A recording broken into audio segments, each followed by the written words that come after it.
ఆనాడు నువ్వు ఆదేశాలు ఇస్తే కోదండరామ్ గారు తలుపులు బద్దలు కొట్టిన పోలీసులు నీ ఈపులు పక్కన వలగొట్టారా మేము చెప్తే? ఆ విధానానికి మేము వ్యతిరేకము. అరే వాళ్ళ బాధ ఏముందో చెప్పుకొని అనరా, వింటే అందులో ఏదైనా రీజనబుల్ ఏమన్నా ఇష్యూ ఉంటే రిజాల్వ్ చేయాలని ఆలోచనతోటి మేము అవకాశం ఇస్తున్నాము. సేమ్ అదే పోలీస్ వ్యవస్థతో మీరు అంచివేసినట్టు మేము అంచేయలేమా?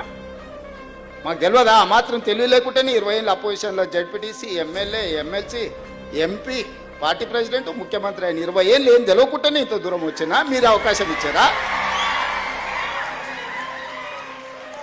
గడీలలో వెరగకపోవచ్చుగా నల్లమల్ల అడవుల్లో వెరిగినాం కదా, క్రూర జంతువులను చూసినాం, సామాన్యులను కూడా చూసినాం కదా. గడీలలో దొరల్లాక మేము పెరగకపోవచ్చు కానీ నల్లమల్ల అడవుల్లో చెంచులను చూసుకుంటేనే, పేదోళ్ళని చూసుకుంటేనే పెరిగినాం కదా. మాకు మనుషులు ఎట్లుంటారు, మానవ మృగాలు ఎట్లుంటాయో మాకు తెలియదా? తెలియకుండానే ఇంత దూరం వచ్చిందా నేను? మాకు మానవత్వం ఉంది, మీకు మానవత్వం లేదు. మా మానవత్వాన్ని మేము ప్రదర్శిస్తున్నాం, మేము విజ్ఞతను ప్రదర్శిస్తున్నాం. రాజు అనేవాడు విజ్ఞతతో వ్యవహరించాలి అని, ఒక రాష్ట్రానికి ముఖ్యమంత్రి అనేవాడికి విజ్ఞత ఉండాలి.